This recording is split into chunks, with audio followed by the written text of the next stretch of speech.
We heard your conversation with Sheikh Hamza inside, and actually you said something very interesting. I mean, you said, how could somebody have a brother like Sheikh Hamza and not think of Islam, okay, or become Muslim?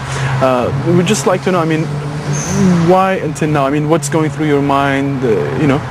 What's your thinking? I mean, do you reject it completely? Is it something you're thinking of? What's really sort of, why are you resistant, Well, I would say, first of all, that Hamza is a teacher, right? And I think Hamza is somebody who loves Islam so much. I mean, very, very deeply. And whenever you have a teacher that loves his subject, whatever he's teaching, in this case Islam, it's very infectious and everybody feels it. And I think everybody begins to love the same thing. With that kind of background, what I tend to see is something that is very attractive as a religion. But as far as why I haven't converted to Islam yet, I would just say that I am still pursuing. Yeah, I'm a spiritual person. I believe in God, and I believe in the same God that Hamza believes in.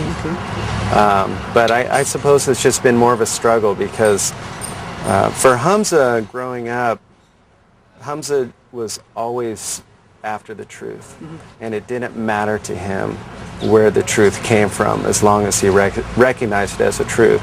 So for him, the fact that the truth came from Islam was not an issue. He embraced Islam and all the traditions that go with it.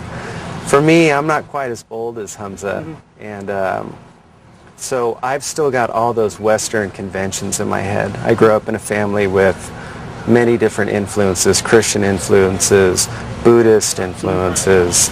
Everybody in my family seemed to be exploring spirituality in different ways. So I'm still struggling with that. So you're not rejecting it, but not at all. One of the striking things, positively striking, I found is the tolerance you both have for each other. I mean, obviously you have different religions, even though the same God, like you said.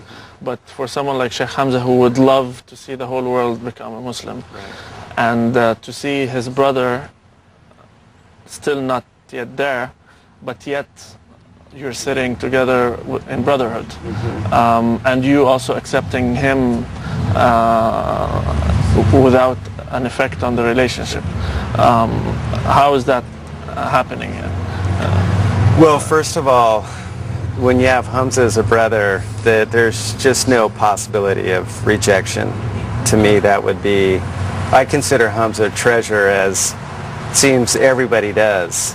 But for me, it feels very special because he happens to be my brother. And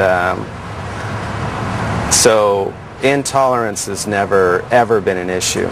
And I tend to project from Hamza onto all Muslims. To me, he is a conduit through which I see good in the entire religion. That we can try and direct things a little bit, but ultimately it's beyond our control.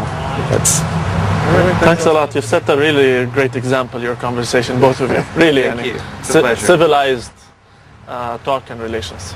Thank you very much. Thank you.